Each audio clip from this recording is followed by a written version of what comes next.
Summer అనగానే మనకు గుర్తొచ్చేవి ice creams అండి. రోజు బయటేం కొనుక్కుంటా అని చెప్పి మా ఇంట్లో మా పిల్లలిద్దరూ కూడా ఓరియో బిస్కెట్లతో ఇలా ఈ ప్రయోగం అయితే చేశారు.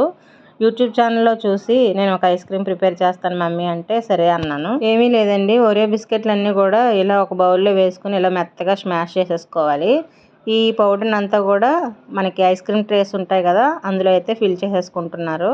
అందులో కొద్దిగా మిల్క్, షుగర్ యాడ్ చేసుకుని బాగా మిక్స్ చేసేసుకొని క్లోజ్ చేసేసి ఫ్రిడ్జ్లో అయితే ఒక నైట్ అంతా పెట్టాలంట. తర్వాత రోజైతే ఐస్ క్రీమ్ తయారైపోతుందని చాలా ఈజీ మమ్మీ అని చెప్పి చక్కగా ప్రిపేర్ చేస్తారు మా పెద్దమ్మాయి ఒకటి, మా చిన్నమ్మాయి ఒకటి. సరే ఇది సక్సెస్ అయిపోతే ఇంకా రోజు ఇదే కంటిన్యూ చేసేద్దాం అనుకున్నాను నేను కూడా.